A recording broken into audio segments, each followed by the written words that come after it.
Okay, so for number 10, we have.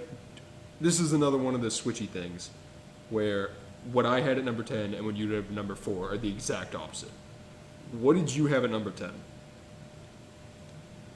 Wait, I think I kind of messed up my list Okay, I can. right here because I have Wally here right now because I think that's when we compromised, but I didn't switch it. Yeah, so no, you said you originally. No, no, no, you're right. You put Wally at 10 and I put Incredibles 2 at 10 because at 4 we have the exact same thing. Okay, so this is where you had Incredibles 2? This is where I had Incredibles 2 and this is where you had Wally. And then you can. Okay. Okay, make your case for why Wally is number 10. Well, that's basically the same reason why what I said before about Wally, because I originally had it at 17, and then we kind of talked and made a compromise. Mm-hmm. So I boosted up on my list because we basically took a kind of broke it down to why it actually is a good movie and kind of going away from the fact of how I felt rewatching it and the nostalgic reason. So I put it at number 10 because it does deserve to be a higher movie than I thought it was originally, even though I do watch all the other ones better. But Yes, I think. Okay, I'll get into my reasons why. I'll get in. We'll get into our explanations for the other one later on. I think Incredibles 2 is my number 10 because a couple things. This movie is one of Pixar's funniest movies. It's also one of definitely. those, and people have made the case that it's not as emotional, but I would make the case it's not like The Good Dinosaur where it's not as emotional, but it's trying to be emotional. This one is, Oh no, this is just trying to be comedy, you know. yeah, it's trying to be a very, very well told, different action superhero movie. Also, the reason why, that's the reason it's lower on my list than anything else, is because it doesn't pack as much of an emotional punch. But the reason it's higher than a lot of stuff is for a couple reasons. I love the weird, timeless, retro 60s aesthetic they got. I don't know what it is, but if I would love to see, honestly, I would pay for an Incredibles universe where it's all in this weird, almost like 66 Batman, big phones, weird cars, giant skyscrapers. Like when evil people show up, there's like fog. Like that weird, you know what I mean? Like that weird, very specific, basically 2-year aesthetic of films. This movie fits in perfectly, while at the same time feeling brand new. And I just love that. Like I love, and people, okay, right off the bat, The Incredibles 2 is not as good as The Incredibles. Mainly because I the villain is not as good. Yeah, like a lot of people say with superhero films, your film is only as good as your villain, and that does play a big role. I think the only reason why this villain was doable for the film is that it was a mystery for most of the time who the villain actually was. But other than that, the villain wasn't as compelling as the first one or movie or superhero movies normally are. I just think the mystery factor is the only thing that made it Yes. doable throughout the film. I was actually annoyed. I am, as you both know, I'm partial to my fair share of Lego sets, and I am not afraid to admit it. But they released a bunch of. I never got any of them because they're very pricey and they were like very kids ones. They weren't like collectors ones. But they released a Lego Incredibles, and they said the name of the character who we learned out as the screensaver, who's Evelyn Dever, which if you say it all at once is Evil Endeavor, and it's spelled like that. So it's like, I wonder who the villain's gonna be. Maybe the person named Evil Endeavor. So that one kind of, I missed that might actually be why we have such a different opinion on that one. I missed the mystery part. So for me, I was like, well, she's evil. Yeah, that's kind of why I had Incredibles 2 lower on my list. I don't remember what I gave it. Yep. I have Incredibles 2 high just because I think it's one of the most fun Pixar movies. Yeah, I'll give you that one. I liked it a lot. The only reason I gave it I gave it a 6. The only reason I did that is because the villain was too easy to pick out, and they were kind of banking on you didn't know who she was the entire movie, and I kind of figured it out within the first like 20 minutes. Yes. So it was kind of like, well, okay. And if I had not gotten that kind kind of twist ending, I think it would have been better for me. I think I'm 100% with you on this one. I think if they changed her name and kind of did a little more of a red herring, at the beginning of the movie, I thought that maybe the brother, like for a couple minutes, I thought the brother is way too nice. You know what I mean? I kind of knew it so wasn't I was gonna with be you. him.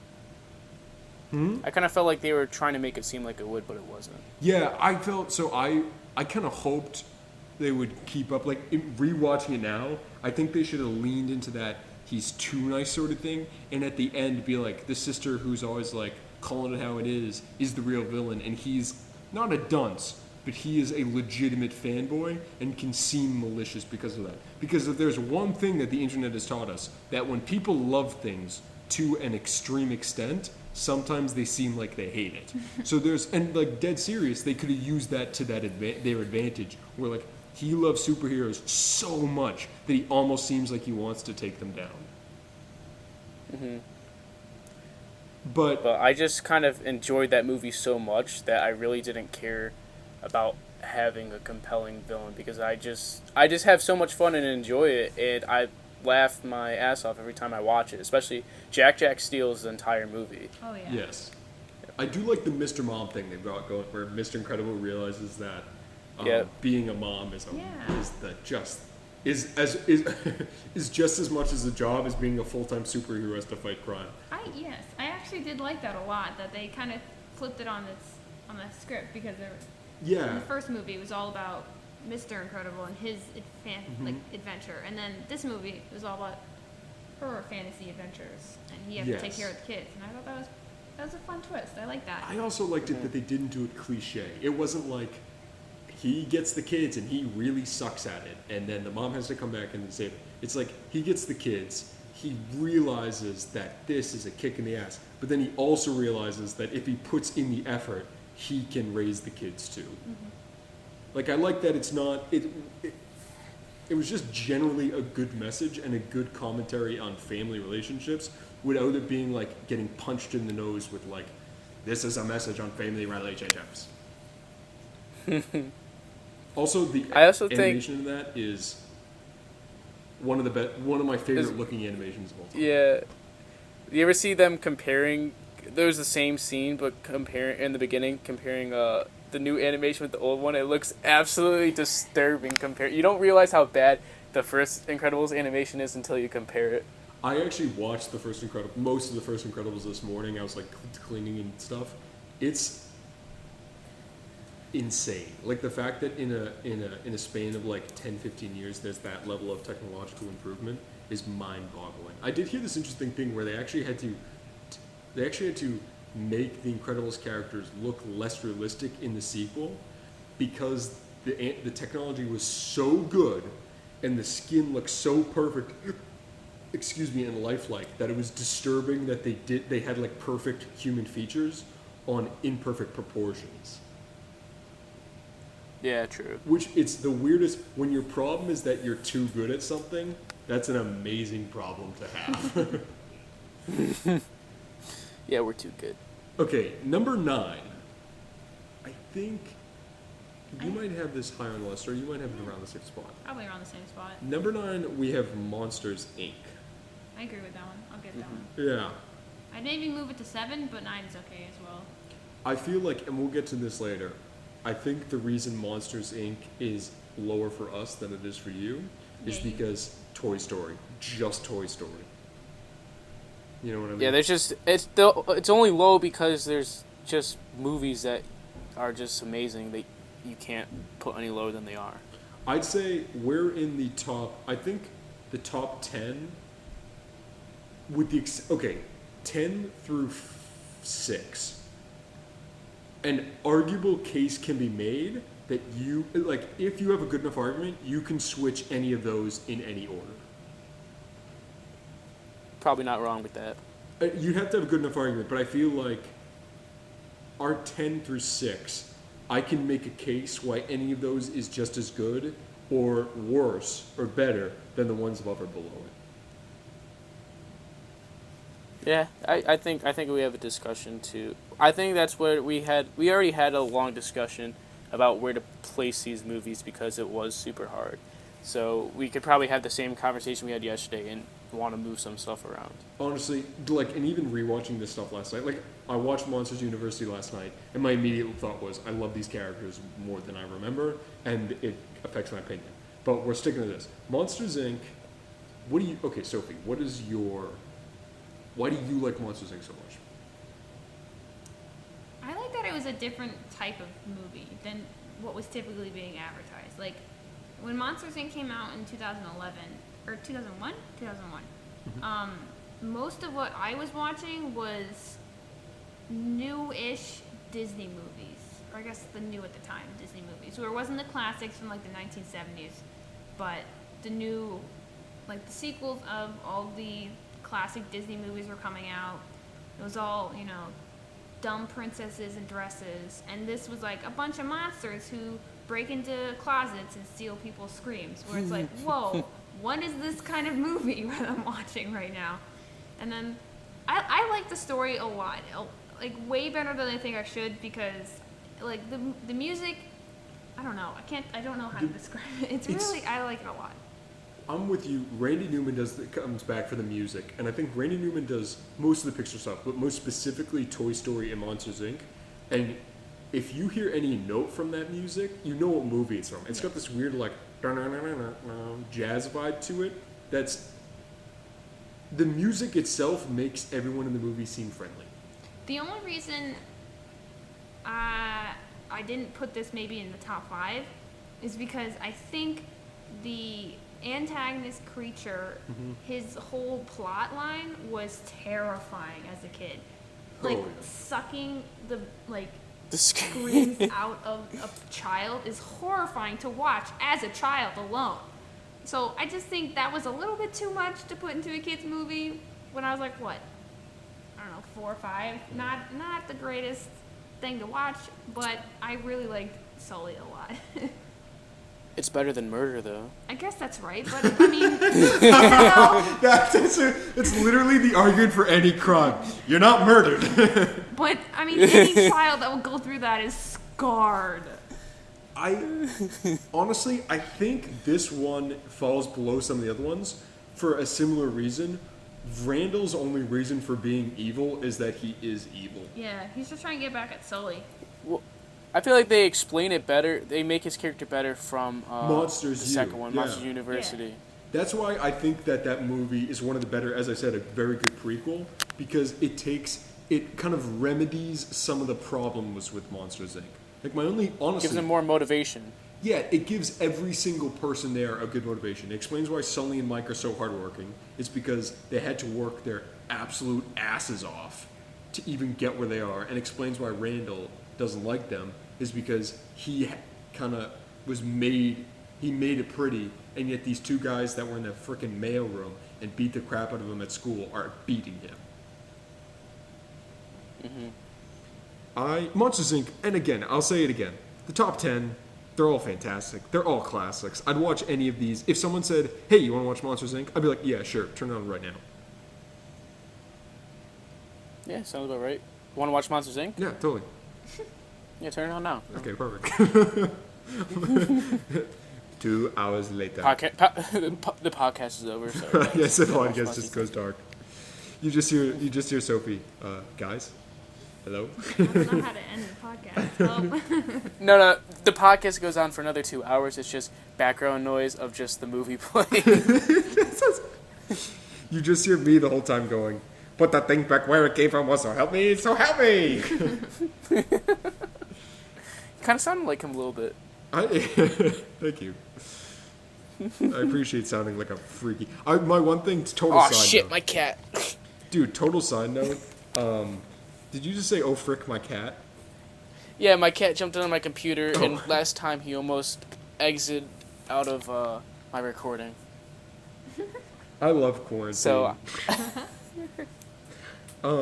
you know what the only, total side note, you know what the most unrealistic part about Monsters University is? what's that? For either of you, they're like they're like Mike is not scary. If a walking eyeball with eyes and legs walked into my room, I'd be 100 times more scared than if like a blue and purple bear. Like if that guy put in like a bloodshot eye contact, holy shit. That'd be terrifying. Think of like just an eyeball with like veins in it walked in your room and was like, obviously it's cartoon so it doesn't look scary. But if it was real life and real life textured, mother of God. How large Mike's But then mouth he is, comes too. in and cracks some jokes though. Yeah, and he walks in and he's like, So this eyeball. So this eyeball walked into your room, and yeah, and I walked in the room. Yeah, dear God, that's like, I just thought about the other day when I was watching Monsters University, and they're like, you're not scary. I'm like, yes, he is. If an eyeball, if a 4-foot tall talking eyeball walked into my room, I would probably faint immediately. I have a very high tolerance for fear, but not that high. Sorry if I'm yelling in your ear, Sophie. was it Adventure? No, it kind of reminded me of Adventure Time when the mountain Cyclops mountain that he like punched. Do you know which episode I'm talking? When he needed to get when Jake was hurt. I know which episode you're talking about, but I don't think he does. Yeah. I do not. Ugh, peasant. You guys, Oh, yeah. you guys need to start your own Well, spin-off podcast. once you see the episode, then you'll be like, hey, Mike Wazowski. Mike Mike was- Wazowski. That's his dad. Hold on. His dad. Okay. Okay, number 8. This hurt me that it's so low in the sense of when I give a number to it, I'm like, oh, that's low. But then when I think about the movies higher on it, I keep saying that for everyone. Okay, I'm going to stop saying that. Toy Story 2. I looked it up. It is a perfect score on Rotten Tomatoes with not a single negative critique of it. It is arguably one of the best sequels of all time in sense of it builds on every single character while introducing new elements to the franchise and maintaining a good amount of story for all the existing characters. Yep. Yeah, it's. I just say just the Toy Story movies are just the backbone of Pixar movies. It's really okay. I'm gonna go to Sophie for a second, and then I'm gonna make a case. Sophie. Okay. Yes. Now I know both of yours feelings on this movie. Yes. I'd see all of the Toy Story movies the same way I see all of the Cars movies, where they're all like good movies, but I have no idea which one is which and what happens in each one. So all of those movies are low on the list for me, but I was also not the target demographic for those movies. Therefore, I don't. You didn't play with toys? You never tried to talk to your toys, just saying, "Hey, it's okay. You could, if you're alive, you can move. I won't tell anybody." That's a good point. No. You- I Sophie think didn't play with toys. less of target demographic, and I feel if you don't have nostalgia for the first one, every single one afterwards is diminishing returns. Also, True. to hurt your feelings more, Woody was not my favorite Pixar character. That makes sense. In the first one, he's kind of an ass, and he gets better. Like I was a big Buzz Lightyear guy. I dressed up for Buzz Lightyear as Halloween. I It's definitely a boys' movie, though, in my opinion. I feel like number 1 is potentially more of a boys' movie, and I feel like the problem is that once you miss number 1, they all get diminishing returns. But I feel like 2, very specifically 2, I honestly think Jesse is better than Woody in 2. Would you agree with that, Joey? Yeah, probably. Yeah, because they definitely give her that montage. That's like almost as sad as the first 10 minutes of Up. That's arguably like the second most emotional thing all of in Pixar's Jesse's flashback montage thing. The whole premise of the story is sometimes people just grow up and you get left behind, and that's like, that hurts. But I do understand where you're coming from, Sophie, where is if you don't have like the nostalgia and the kind of drive to see and like the first movie, it wouldn't make sense that the rest of the movies would be in high as regards as they would be for them. They are all good movies. I'm Oh, not yeah. discrediting that. They just weren't my favorite Pixar Exactly. movies. And this, to be clear, again, we are all three of us are rating these on how much we enjoy them, not how good they actually are. And I also think I'm influenced because growing up, I liked Buzz Lightyear as much as I like Captain America now. So if that puts perspective into that. Yeah, that explains why you like Toy Story. No, yeah, I think Toy Story 2 is. I feel like Toy Story 2 is objectively better than Toy Story 1, maybe like storyline wise. But the problem is that Toy Story 1 is just, for me, it's a classic. I saw it as a kid. It's also the first Pixar movie too. It's also the first Pixar movie, and it's the first animated movie, full feature ever, and it's mind blowing. Sorry, not animated. I misspoke. Computer animated. Yeah. And 3D digitally rendered. Toy Story 2, I think this Stinky Pete thing is fantastic. He's a good villain. I think the Al's Toy Barn is a cool inclusion. I love Barbie. The Barbie in that. Oh, the. Yeah, that was a good addition. Barbie, I think it's one of the first big examples of like a post-credit scene where at the end of the movie they pull like a Ferris Bueller and tour guide Barbie goes, "You're still here? Bye-bye, bye-bye, bye-bye, bye-bye." And then she goes, I also like how I think that's the first animated movie, maybe even the only one, that made fake bloopers. Like they were actually actors and they're not in animation. I forgot that those were over the credits. I love those. I like that's the funny. Barbie thing at the end of the movie, and my mom still does this. If I talk on the phone with my mother for too long, she goes, "Bye-bye, bye-bye.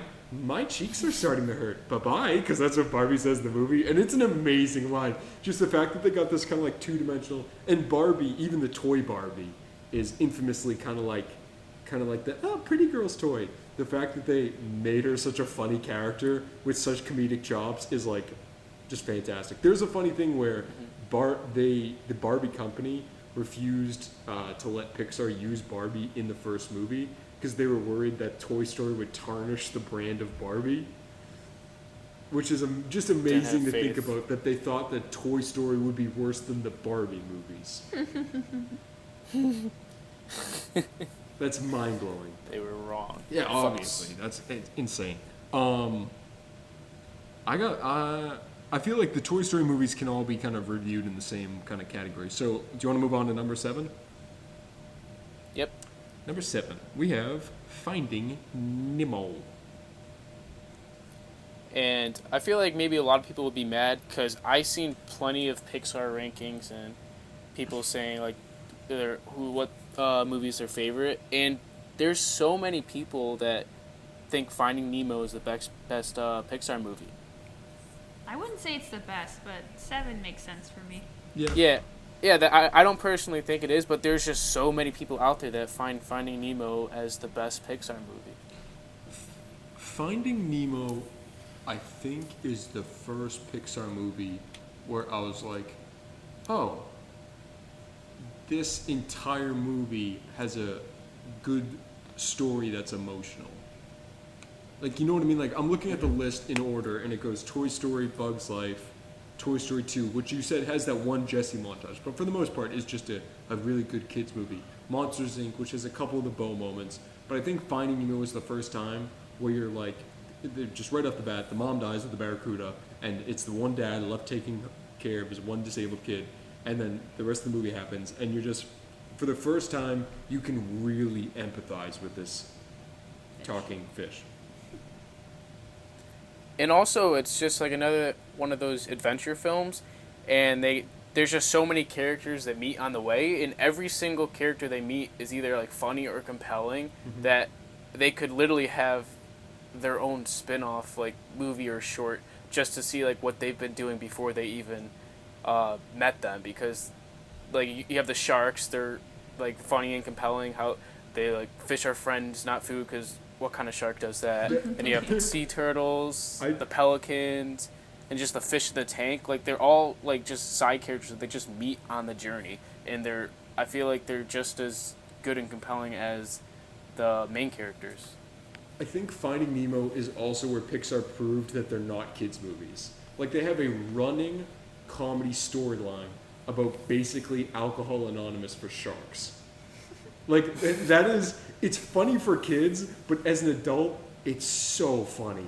Like, rewatching it, and like when he's like, fish, and then his eyes go bloodshot and he goes crazy, and they're like, you've been going on for fish for so long, Bruce, don't eat the fish. It's just so like it's that perfect blend of kids humor and adult humor. Where this movie was the first one where you're like, you can enjoy a Pixar movie for being a kids movie, but you can also enjoy a Pixar movie for being an adult movie.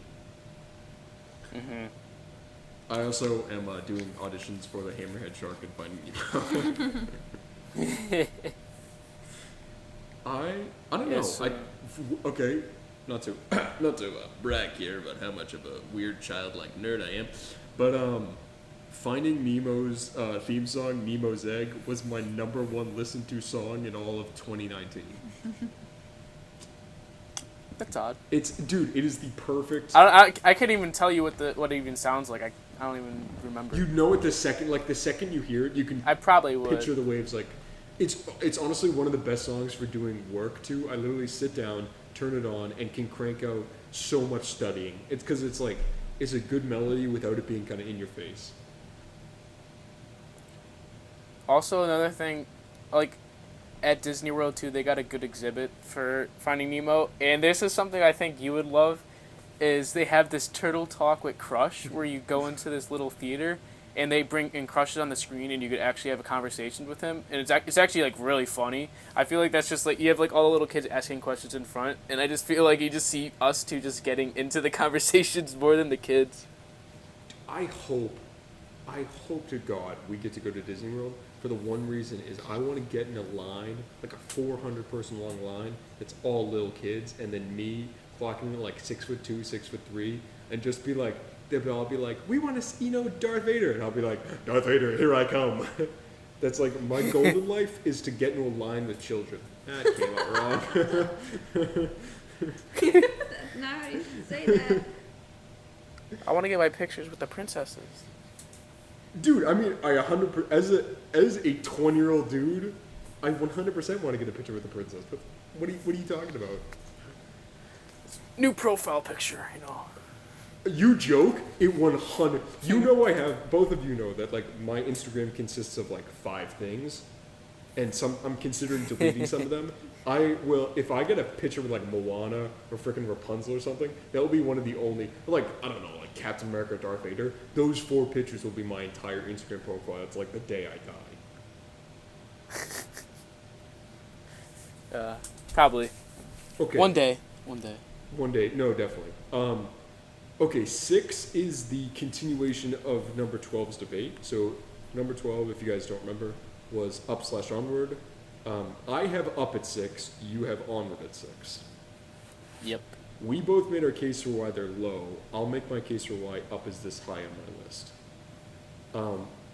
Up is this high on my list because it is the first 10 minutes is just amazing storytelling, and it gets every time I watch it, even though I know what's coming, every single time it is amazing. Like it hits me in the feels every single time. I'm a huge sucker. I am a guy with a relatively square face, round face, and glasses. So Carl is not out of the realm of possibility of 80-year-old me. I could think of like Jack Beck in like 10 to 20 years. Probably more like 20 years. If you give him glasses, kind of could have that face. Yes, that's exactly. It's just so it's relatable on like a. It's relatable on just an amazing level where it's not like some of the Pixar ones are very specific where it's like Onward where it's like a single mom raising her 2 boys. It's like if obviously that's a relatable story, but if you were raised by a single mom, that hits home like a lot. Whereas for Carl and Ellie in the first 10 minutes of Up, they are just 2 people. You don't know anything about their families. It's just like the perfect story, and it's the whole kind of the ups and downs of life. Like stuff can go really great for a while, and then it just kicks you in the ass, and you just got to get back up and keep moving on. And then in the end, that's it. That's just how. And just the first 10 minutes sway my opinion greatly for the entire movie. But even after the first 10 minutes end, it's still one of the better Pixar films because it's got a couple action scenes. It's got a lot of comedy with the dogs because the dogs are really funny. And the dog that talks like this is amazing. Like squeaky voice talk. And Doug and Russell, like it's a good mix of heartfelt and comedy and action. Mm-hmm. Why would you have Onward Yes. at 6? So, first off, before there was even a trailer for this movie, the only thing we got was that they just announced Chris Pratt and Tom Holland are starring together in a Pixar film, and right away I was already sold on it. Just hearing that they were the two stars for the movie there wasn't even a title yet, and I was already sold on it. So then the trailer came out, and I was actually kind of confused, and I wasn't as excited as I was before because it really didn't show I didn't understand what the plot was. I just understand that it was kind of like magic involved and all that kind of stuff, but I really didn't understand what it was. And then more trailers came out, and then it was just it seemed like another sob story where it was these two kids, one of them never met his dad before, and they're given a chance to finally see him for a day. Yes. So I felt like I had this movie predicted to a pin, and I thought I knew exactly what was going to happen at the ending, so I didn't really have as high. I felt like it was going to be an enjoyable movie, and I was going to like it, but I really didn't think it was going to really hit me as hard as it did because I thought I had it planned out. And then the ending, so just the dynamic between the two characters, I love a lot. I have a lot of fun watching it. But then the ending is what really sells me on this movie because of the fact that, like you said earlier, you learn, you live with what you have and you're not given more. Yes. And he really appreciates that. I did not expect them to go to have him realize that his brother is actually like a father figure, because the entire movie he just wants to have a dad, and he was trying to meet him for the first time, and I thought there's going to be like 5 minutes left. He's finally going to meet him, and then he's going to disappear. And it's even sadder because now he at least knows a little bit about him, and now he can never see him again. But then it ended up I think this was so much better than doing what I originally thought, of having him not even be able to meet him because he realizes that he already has a father within his brother, and he let his brother have the opportunity to see his father once again since he already knew him. I think, and another thing is just all the magic and stuff. Like, we're both nerds, we like that kind of stuff, and this movie revolved heavily around that kind of aspect with magic and stuff. So that's another reason why I like it. I think honestly, this movie, the reason that it's lower than some of the other ones is just because I haven't had time to sit on it yet. Like, all the Toy Story, like basically my top 5 are all movies that I have, mostly actually, not all of them, but are mostly movies that I've watched and loved for over 10 years. And True. Onward has only been out for a couple months. I mean, I saw it with you, and then I saw it with my family, and then... Yeah, same thing. Yeah, like, I think the difference between this and that is the fact that it's gonna age over time, and it's gonna age well. I did love the ending. I did not expect... I assumed it was gonna be, he finally sees his dad, they give one hug, the dad says something really encouraging, and then that's the end. But the fact that it was just like, nope, like, you have to make sacrifices in your life, and you gotta do what you gotta do for the betterment of the people, and you can't be selfish all the time. And I felt like that was a great message, and kind of a surprising message in a movie that I thought was gonna be the importance of family. It was, the message was almost like the importance of sacrificing for your family. That sometimes, because you love your family members so much, you gotta do something that will hurt you, but will make their lives immensely better. And that is not what I expected that movie to be at all. That was one of those movies where I went into it expecting a fun action adventure romp, and then ended up being like, that hurt. Yeah, I also think it is high on my list because it's the newest movie, and I'm still in that pleasant surprise phase, or that honeymoon phase, because it's so new, and it was a pleasant surprise.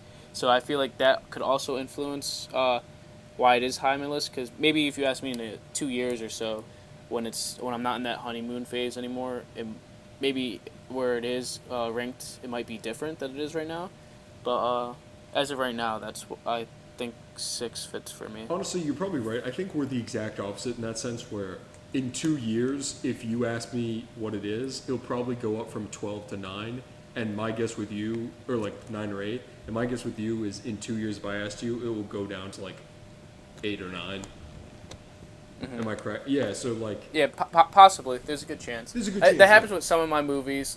Like, especially Guardians of the Galaxy 2 is a great example. When I first watched it, I was like, oh my god, I loved it. That was so much fun. I laughed my ass off the entire movie. And then later on, I'm like, I still love that movie. It's good, but I recognize how it's not as good as I thought it was the first time I watched it. And same with Rise of Skywalker. We both have that same opinion. I was just going to say, the biggest example of that is walking on the Rise of Skywalker. I was like, Yeah. oh, I like this. And then progressively, I was like, I see some cracks. Not that I dislike it, but cracks. Yeah. Cracks for it. Okay, here's where it gets good. Top 5. Okay. Our top 5 are universally the correct answers. So, for her What? top 5 right now, Sophie Walter. My top 5? What are your top 5 before we get into ours? Okay. So, tied for first and second is Ratatouille and Wall-E, Okay. which obviously I know your opinions on those ones, but whatever. Yes. Um, Wall-E is fantastic, but... And then Up is on the second, or the third? Yeah, the third. And then Monsters, Inc. and Brave are there as well. Brave, So basically, I was the downfall of Sophie's list, because if Yeah. it wasn't for me, these movies would probably be higher for Nolan. Okay. And I think I brought them down. No, I think the difference between us and Sophie is very specifically the Toy Story movies. Mm-hmm. You know what I mean? I think if Yeah, I think that probably is the biggest influence. if all the Toy Story movies were lower and The Incredibles were lower, with the exception of maybe Ratatouille and Brave, I think we would have I'm looking at her kind of rankings right now. I think we'd have a relatively similar list. I think the biggest difference is the fact that Toy Story and The Incredibles were our childhood and therefore ranked higher. Yeah, probably. Okay, so with that being said, number 5 for us is the original Toy Story. Mm-hmm. Instant classic. Great kickstart to Pixar. Yes. It's yeah. You got any thoughts more than kind of some jarbled gibbles? I think What's going on? I can't see you guys. you can't see us. you can never see us. Nope. We are like a long ways away. I feel like you guys are just like gesturing to each other, like Oh. Sophie's mad at you for this or something. Wait, what? He said he figured that we were just because I made a bunch of gibbling noises. He figured that I was just gesturing. You're not wrong. No, I just what? That's a good point. No, what was you weren't here the first episode? I kept nodding and waving, and then I realized that we were recording audio, and it sounded like I hadn't talked for 10 minutes. Oh. No, I was saying I can't really put my finger on why I love this movie so much. That's why I kind of gurgled there for a sec. What can you kind of pinpoint down why you like this movie so much? Well, I think the biggest thing is the characters within this movie. How you have it's almost like a high school movie if you think about it. You have the one popular kid who is Woody, who basically runs the school, and then you have the new kid that comes in, and then everyone's just obsessed with them, and the kid who's just used to being popular and has all the attention loses that attention, and he just wants to fight to get it back.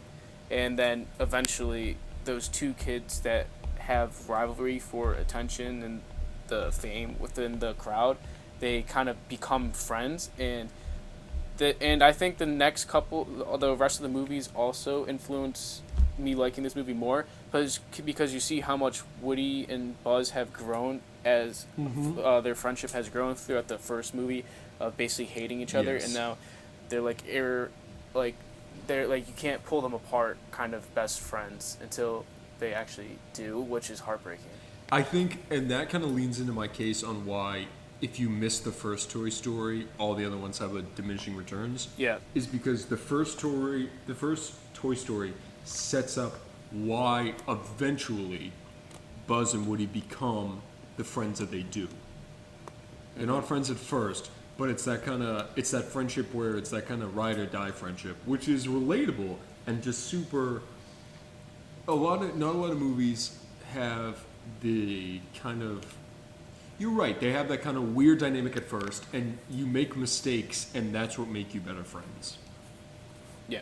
And I just love that. I just love that so much. I don't know. This was just a movie I grew up on. I think my mom really liked this movie, so we watched it together a lot. So I had a lot of great memories of me and my mother watching this together. Similar to, ironically, like the first and second Star Wars. And it was just kind of a seller point for me, where I was like, this movie was like what happens with your imagination when you're not there almost. Does that make sense? Yeah. Like when you aren't paying attention to your imagination, this is what happens. The toys play when you're not around. Yeah, it's that thing where I imagine this toys playing, and how cool would it be is that after I finish playing with my toys, they're still there looking out for me. Mm-hmm. Yeah, that's pretty cool. I think. Okay, so I mean, it's almost like the opposite of like Lego Movie, how they pretend like they're real people, but they're actually just in a world being played with by kids in their imagination. Yes, it's the exact opposite. You're right. It's the exact opposite of the Lego Movie. Yeah. What the Lego Movie is, this is happening in my imagination. The Toy Story is like, this is happening. My imagination is happening in the real world. Mm-hmm. Okay, I think a lot has been said about Toy Story. It has 100% of Rotten Tomatoes. Same with Toy Story 2. So I mean, we don't need to go on and praise it. Number 4 was I will have to say, number 4 made sense when you explained why you like Incredibles 2 so much to me, but it surprised me. The number 4 is the continuation of number 10, where it is a 4. For 4, I have WALL-E. For 4, you have Incredibles 2. Yeah. I'm going to go out on a limb and say Sophie is probably more in the ballpark with me for the WALL-E one. I thought I liked Incredibles too, but I grew up watching WALL-E more, so Yes. that's why. I also have, both of you know this, my keychain is WALL-E. I looked into buying $80 WALL-E mugs. I didn't, thank God. I'm Our not logo. buying video. Our logo has Our blip WALL-E in logo. it, and I designed the original concept of the logo. I am a sucker for that movie. I cannot say enough good things about it. I think the first 10 minutes have no dialogue and yet a compelling story. It's heartfelt in a weird way, and the entire story is about this, I mean, for lack of better terms, kind of broken down, schlubby guy that everyone realizes is more valuable than they could ever understand, which is just kind of like, I love that. That's a cool message. And also, it's weird to see, this was the first Pixar movie where humans were like a key part in it. Sorry, no, that's a lie, because they've got Incredibles. This is the first Pixar movie where humans are The side character. the side character, but also a big thing. Like Toy Yeah. Story, they have like the feet of the humans. Yeah. But obviously, monsters, movies like Finding Nemo, Monsters Inc., they're there, but they're not really a big part. Whereas this one hinged on humanity being there. I don't know. Does that make sense? Yeah. They were Also, like the secondary character, like a large character that wasn't the primary character. yeah, and not like a antagonistic sense, like No. Finding Nemo or frickin' Monsters Inc., or even like Toy Story, more A Bug's Life. I'm realizing that Pixar just might hate humans until very recently. And even a case can be made that The Incredibles is the supers hate the humans. Wow, what did? They just don't like people. I think it's just Amazing. they're just animators that are like. Well, I like- Up is people, and those are good. And look at that, comes out right after WALL-E. That's my point, is where That makes WALL-E's sense. the first one Yeah. where humans, real, actual, not superpowered humans, are big players. Yet they have that theory going around how every Dude. Pixar movie's actually connected, and that would be weird because like you have like the Pixar movies like with Bug's Life or onwards, whereas like unless there's a multiverse or something, then you have just normal people like Up, and then you have superhero people in Incredible. I'm a huge fan of this YouTube channel called Super Carlin Brothers, which is fantastic, but they actually do the Pixar theory, and they've updated it where it actually makes sense. Like, and there's not any multiverse stuff. the reason why the timeline's different and it's like the good start. I should be banned from drinking this much hot chocolate. Oh bother. But no, I think it's just, if anyone doesn't know the Pixar theory, look into it, because it's like Onward, the first opening shot of Onward is the fact that there's 2 moons and a sun. Right? So it's technically could be a different planet, and the reason why they're so close to humanity is one of the ships that was sent out at the Wall-E incident crash landed there. Also, one of the mountains is the exact, in the first shot, is an exact outline of one of the Star Cruisers in Wall-E. Suspicious. Yeah. Damn. I think Pixar originally wasn't on board with the Pixar theory, but I think they progressively keep adding more stuff. It's like, we're never going to confirm it, but we'll keep winking at it. Basically, just Rick and Morty, how all these fan theories, and they're kind of just like, they kind of just referenced it and just played in along with their theories, Yes. but then also in the same hand said that, nah, we're doing our own thing, your theories don't mean shit. It's like the theories don't mean shit, but we're not going to ever disprove them. Yeah, uh-huh. I like that. I don't mind that. I like Pixar.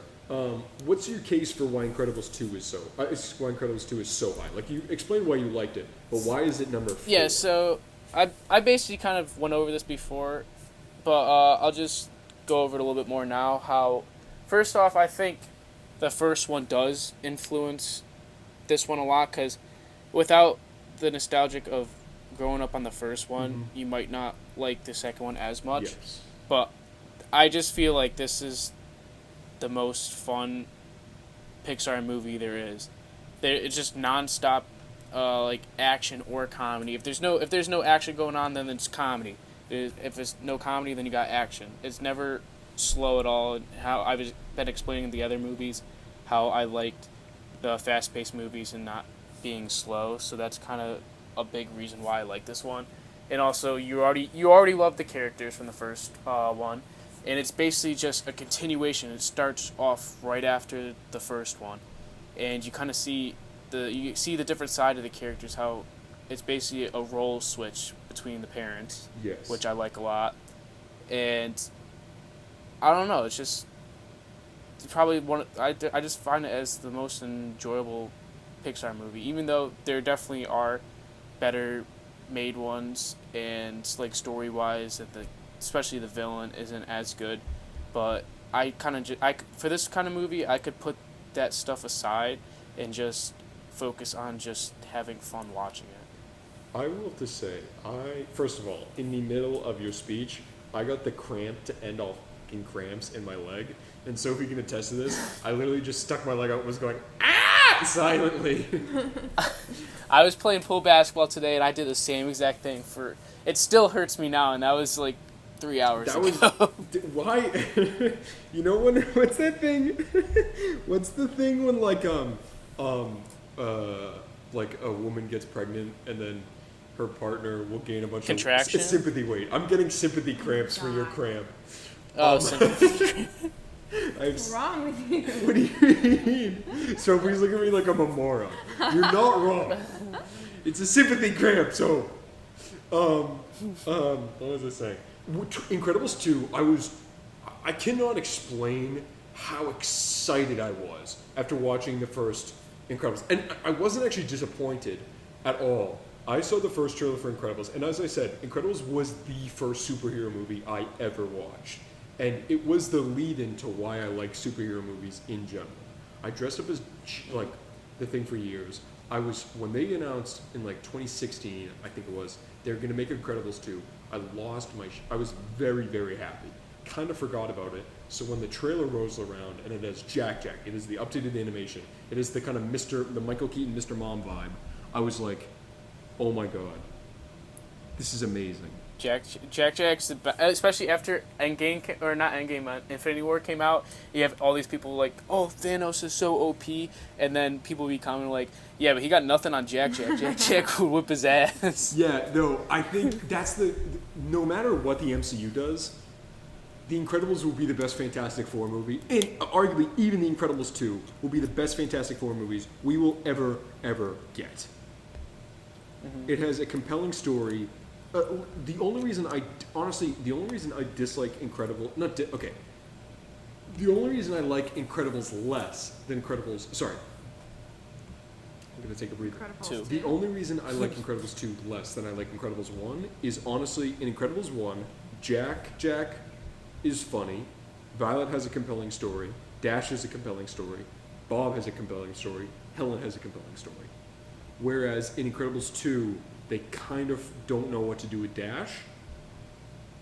You know what I mean? Mhm. Like Dash is just a little bit there, which is not a can see that. problem, but it's not as He's just having school problems, just like homework. yeah. Like his whole problem is like he Yeah. doesn't know math. Which like that's every kid's problem and understandable. And honestly, that's more of Bob's problem is that he has to figure out how to teach this idiot math. And I think that's the only difference, like story-wise, that I dislike it mostly. No, and again, not dislike it, like it less, is just because it doesn't balance the characters as well as the characters in the first Yeah, one. I do see that. Yeah, that makes sense. In the first one, every character is lovable and completely unique, which you very rarely get in a family movie. Is you very rarely get every character, including, unfortunately, usually the mother. You don't usually get them all developed to the extent of everyone else. And it's either the parents and kids are super developed, or like a couple of the kids and the dad are super developed, or a couple of the kids and the mom are super developed. But the fact that everyone is developed in both the Incredibles movies is amazing. So that's why I think just the Incredibles movies are fantastic. I also love Nick Fury in the movie. Dude, I just love Frozone is fantastic. I also actually I think they should make a spin-off movie with Frozone. I think that's one of the only things Samuel Jackson would honestly be signed up for because he seems to really enjoy that. I also like how they introduced in the sequel, they introduced extremely unique and cool other superheroes with their other powers. Oh, Yeah. Like the Void had a really cool, like people have done the teleporting before, but she had a really cool look to it. There's the Toad Man who can throw up just straight up magma, which is just, I wonder who, like they sat down in the meeting room, they're like, okay, first superhero, Void. She can do portals. Fantastic, we'll have a cool portal scene. Second superhero. He's like a 7-year-old dude. He wears a cape. He's kind of overweight. He's 3 feet tall. He's 70 years old. What's his power? He can barf up lava? Sold. Dragon. Like, I just love the uniqueness of that. It makes it... Yeah. It's very hard to do a unique superhero movie, and somehow that movie feels super, super unique. Which might be the 60s thing, which I talked about earlier. Yeah. My job is to tell you why Incredibles 2 is not as good as Up, and then I realized how much I love this movie. It's better than your thoughts. I know. That's every one of these movies, as I'm making a case against them, I'm like, I see holes in my own case. They're all good movies. You like this movie. I can feel it. Yes, exactly. Do it. Rank Incredibles 2 higher than Wall-E. Toy Story... Oh, sorry. Number 3 Toy Story 3. is... Toy Story 3. Ow. To be honest, when I watched this movie, I thought this was the perfect conclusion to Toy Story. I think everyone else did because they got mad when they heard about the fourth one. So that's why that kind of proves how good this movie was. Because people were getting mad that they are going to ruin the ending of it. This movie... Okay. People have been watching long enough or listening long enough, we hope, to realize what the top... You obviously know what our top 3 are at this point. You know, basic deduction. I think the reason this movie is the perfect conclusion to Andy's story. Don't get me, it is the perfect and ultimate conclusion to Andy and the Toy Story. The problem is Andy is not the main character of any of the Toy Story movies. Woody is. I feel like we should save that big conversation That's for that's the good. fourth one though. Okay, Yeah. the reason why this is so high for me is because the emotion. This came out in 2010, and I rewatched it actually. Me and my sister rewatched it in like 2018 when I was going off to college. So it's first of all, it's just a kick in the nuts, just emotions wise. It's like you're gonna have to give up everything you love, and you grow up, and it sucks. Yay! fine. And they're just toys too, because in real life, like we're the humans in the story. We play with these toys growing up, and then once we hit a certain age, we just don't care about them and we throw them away. And now we're seeing this from the toys' perspective. If they were real, just saying like, "Wow, that's actually so sad." Seeing these kids grow up and they don't care about you anymore, and now you have nothing. I'm just gonna have Sophie attest. I thought about the line where he goes, Woody. Now Woody, he's always there for you, and I have goosebumps and all my hair is standing on end. Can you confirm that, Sophie? Yes. Confirmed. That line, just the ending where he goes, Woody, and he just stops and you just look at him and you know how much this piece of plastic means to this kid, and he has to give it up because he's moving on to a new chapter in his life. Again, for God save us, all my hair is standing on end. It's just so good. It's like the perfect, especially I grew up and I had a couple toys that I didn't have a lot of toys, but what I had, I loved. So the thought of giving those up and moving on, which I've had to do in the past, not on purpose, but you grow out of toys. It's just very relatable on a just basic level. Yeah, definitely. I just feel like it's just we talked about Toy Story a lot, and we're basically just all the entire franchise, every single movie just feels just as impactful as the rest of them. Yes. And this is just a great conclusion to their lives with Andy and how they could transition to a new chapter of their lives. I think, okay, you're right. We've talked about Toy Story a lot. Stuff that is very specific to Toy Story 3 that I enjoyed. Lotso Hug and Bear is fantastic. Crying Baby is hilariously funny because my sister had a doll that this is amazing. She decided her doll needed prescription lenses. So she took a Sharpie and drew glasses on the face of the doll. Then she decided the doll needed hair. So she took a Sharpie and drew hair on the doll. Then, I forget what movie we watched. Then she decided the doll wasn't gangster enough, I'm not making this up, and gave it tattoos. So the doll looked like Satan. And it was terrifying. And just the big baby with like the kind of blinky eye, and it's stumbling and it's like raggedy. I'm like, this is my sister's doll. Like I saw it with my sister, and she must have been like 7 at the time, and I was like, Nora, this is yours. It's Chucky. It's Chucky with the laser. It had tattoo laser surgery removal. This is your doll. It's very... Also, Lotso Hug and Bear, the fact that he's just like he's like a purple teddy bear that's also scary as shit and has the weird voice of a serial killer is fantastic. And he's like, "Hi, I'm Lotso Hug and Bear." And you're like, I don't know if he's nice or he's going to eat my stomach. Yeah, so I feel like that's pretty much all I have to say for Toy Story 3. Basically just, it's similar stuff from what we talked about for the entire franchise, but then just adding a great overall arc ending Andy's story with the toys. I have one last shout out for that movie.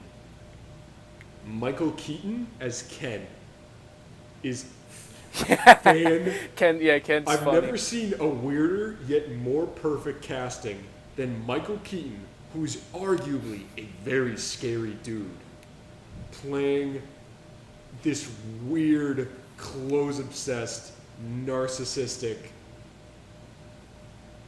doll that's meant for girls. Yeah, like, there's just something so perfect and funny about it that, like, I watched last night, I was watching some of the Pixar shorts, and they have one that's about Ken, and it's with Michael Keaton.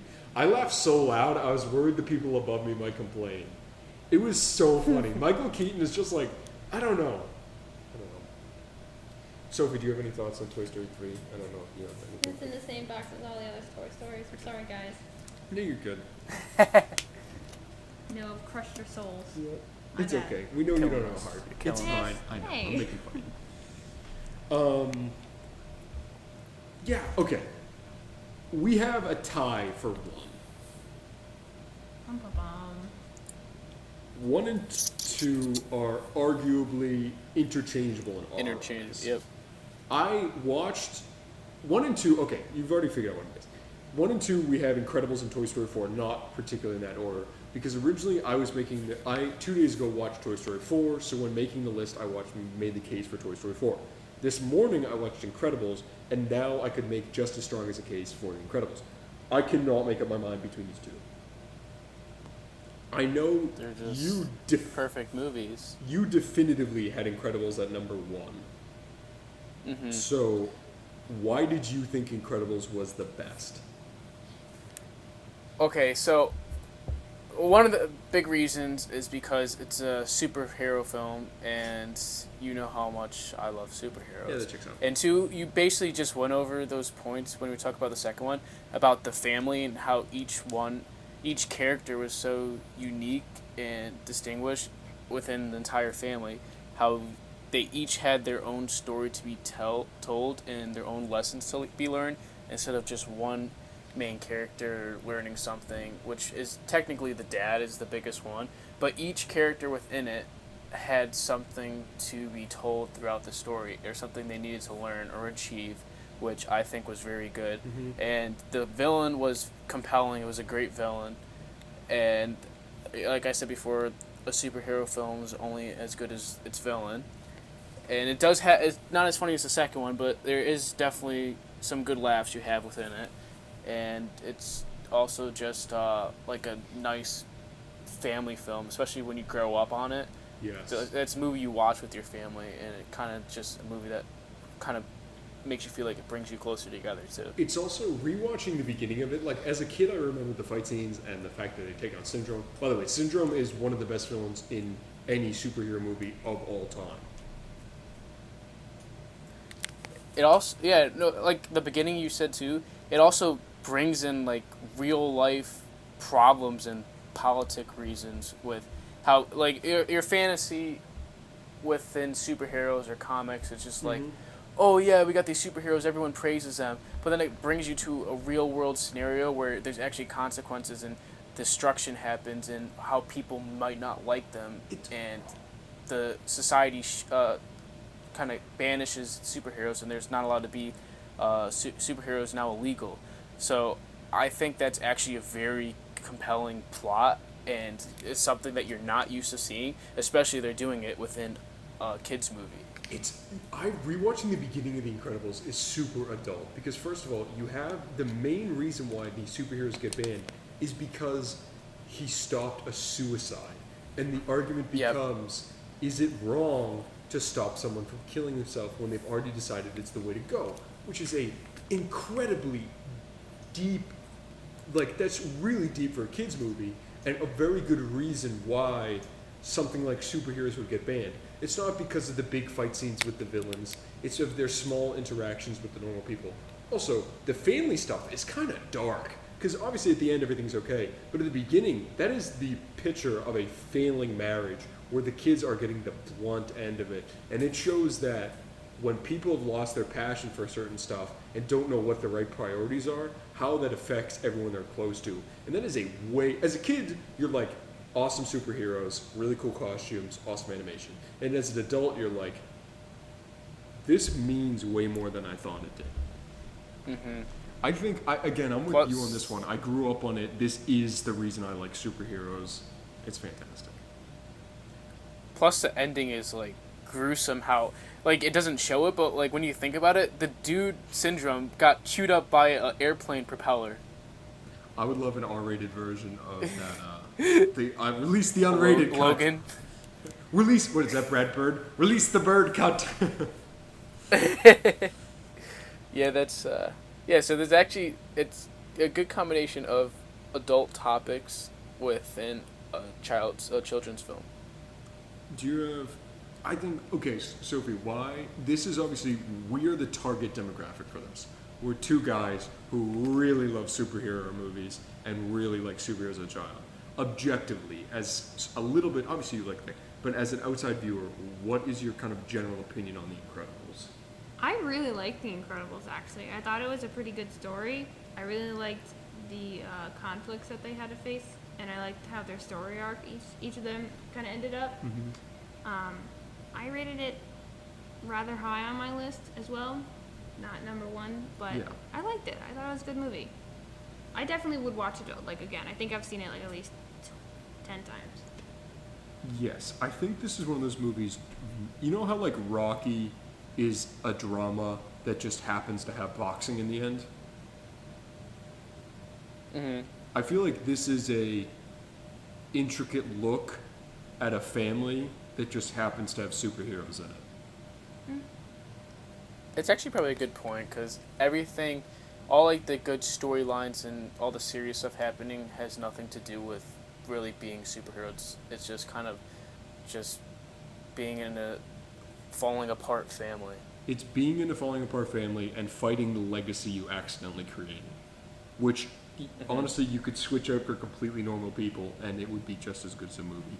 But the fact that it's through this weird superpowered lens makes it awesome. Okay, we're running. This is a longer episode, which we make. It's a podcast. We can do as many long episodes as we want. Suck it. We're the bosses. You're fired. Wait, no, I need you. You're back. Yeah. You're rehired. You're fired. You're back. Parker, give me pictures of Spider-Man. I told Sophie the other day that I would like to get plastic surgery to recreate my face like J.K. Simmons. From Farmers Insurance, we know a thing or two because we've seen it there too. That's how you get sued on a podcast there, no? Okay. Do it. Sue us. Moving on. So my number one. My number one is Toy Story 4. Right now.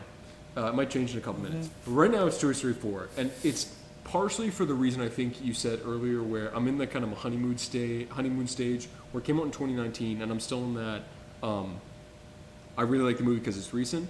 And partially because I was thinking about this throughout our whole conversation. I've pinpointed the reason I love this.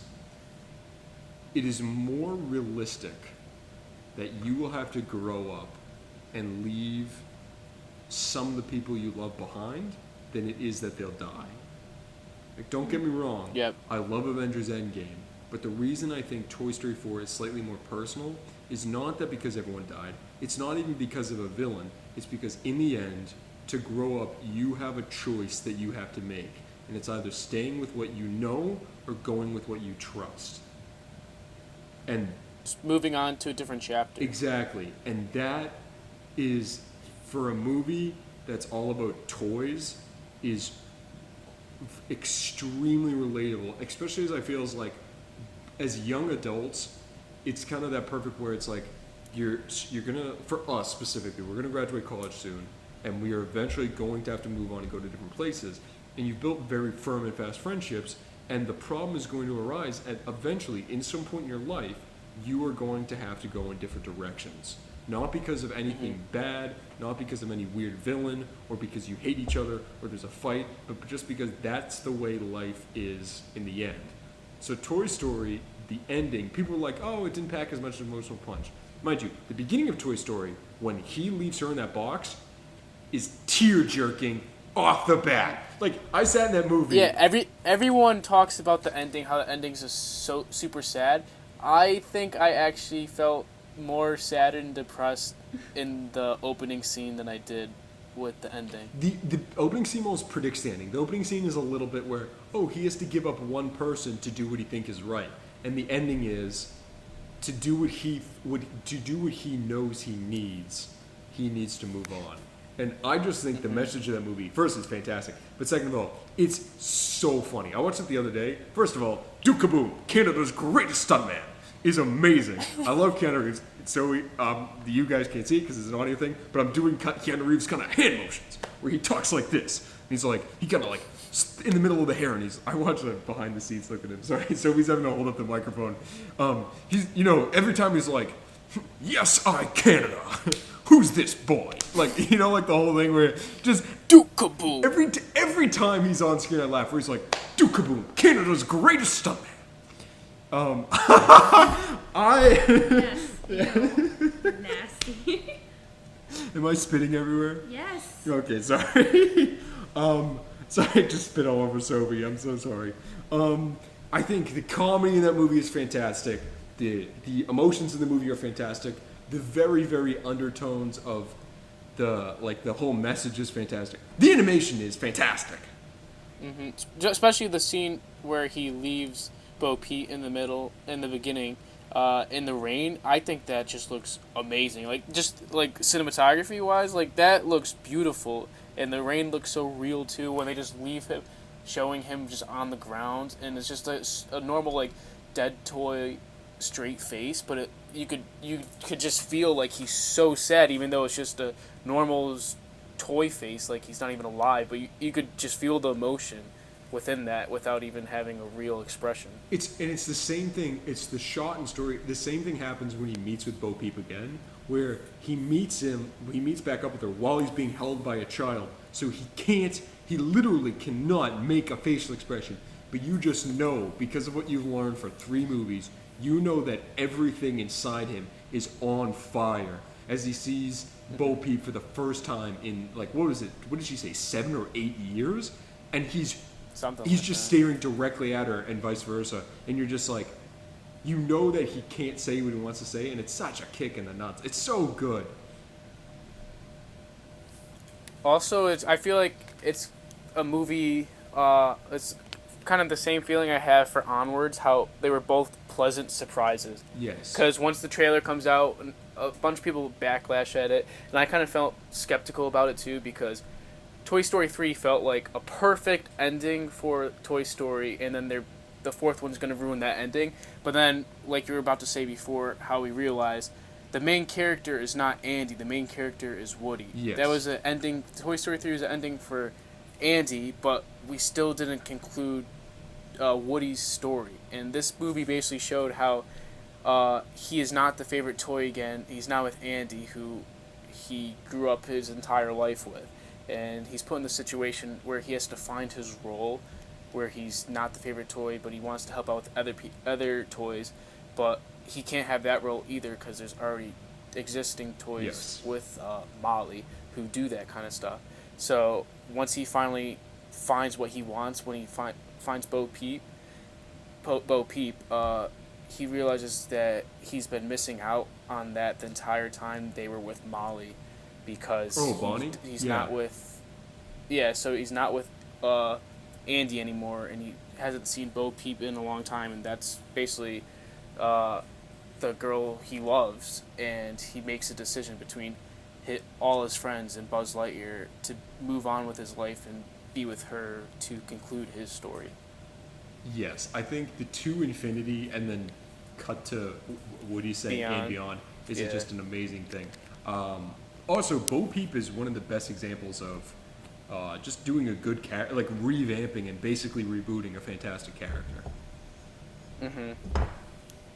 Like, because in the first couple, she's kind of like, she's there, and she's kind of like Woody's sort of girlfriend, and like, you know, the thing going on. But in this one, it's like, no, she's her own character who's had 8 years to do some awesome shit. And she's arguably more interesting and kind of more of a badass than Woody in a lot of the sense of the word. So it's kind of that cool thing where he's a dude that he's kind of like, he's a toy and he's got to live and be loved, but all these other toys are like, we have to survive on our own. Sophie, apologizing to you in advance. I'm going to say Duke Kaboom a lot tonight. After this podcast, I'll just be like, Duke Kaboom, Canada's greatest stuntman, because I've mastered my Keanu Reeves impression. I also feel like Toy Story has the best character development out of all Pixar films, and that also has to do because they have 4 movies. But the movie is about toys, but the toys feel more humanized than any other characters do throughout Pixar. They feel like it's so. That means you know when it's good writing when you feel like inanimate objects are human beings and you care for them, you cry for them. Yes. I totally agree with that. It's just good character development and all that. It's one of those movies where the fact that all 4 movies are equally amazing and all of them are ranking the Toy Story, regardless of the whole Pixar thing. If you said rank the Toy Story movies, I would never be able to. Yeah, it's hard. I'm not gonna lie, I do not know which one I like Toy Story 4 best because it's the conclusion of the entire saga. Like, the reason I like Endgame more than I like most of the other Marvel movies is because it's the conclusion. But if you said for their own merit, which is the best Toy Story movie, I do not know. You gotta wait till you're out of the honeymoon stage too. Yeah, that's true. That's also true. All right, so I think we need to wrap it up soon because I am on 2%. We've been going for over 2 hours. We've been going for a long time. I think this is one of the longer episodes we'll probably ever have until we get into our ranking Star Wars and Marvel films. Any final thoughts, either of you? I feel like we should let Sophie rate us on our rankings on a scale 1 to 10. How good we are. What? On a scale of 1 to 10, How accurate good do is you think our our ranking? rankings are? Well, considering you had almost a complete opposite of what I had, I'm gonna say a 1. But your points for making placing each movie are valid. I'll give you that. Okay. So I agree with your list because of how you guys what movies you grew up on. But Ratatouille, that's my favorite. Pixar So what movie. I'm hearing is like a 10? You're justified. But you're wrong. I will have to say, some of these are lower than I ever thought they would be, and the problem is, Yeah. Pixar movies are fantastic. Yeah. Like, with the exception of, Good Dinosaur is even a good movie. With the exception of Good Dinosaur and Cars 2, every single one of these is a banger, and usually the most critically acclaimed movie to come out that summer. And by far the best kids' movies to come out in forever. Yep. I don't have any other thoughts on that. Yeah. I just have to say, before we started recording, Sophie was actually shouting at us about our rankings. But she didn't do that while we were recording, but she let it all out before we started. I feel like it's the problem with movies like this, specifically Pixar, is there are movies that everyone loves for very different reasons. As you said, some people will ride or die Finding Nemo is the best, or like Sophie, ride or die like Ratatouille or something like Brave is the best. Or like us, ride or die, Toy Story, Incredibles are the best. And they're all about the same quality, and it's 100% does it appeal to you? And if it does, it usually hits on a way personal level. Yep. Of course. But But with that being said, I think that concludes our Pixar rankings. if you are listening to the end of this video, you get a medal. Can we give marathon medals? If someone listened to 2 hours and 10 minutes of us talking, I can't listen to 2 hours of me talking without trying to hit my head into a wall. Jeez Louise. It must have been a long road trip. It's been dude, oh my god.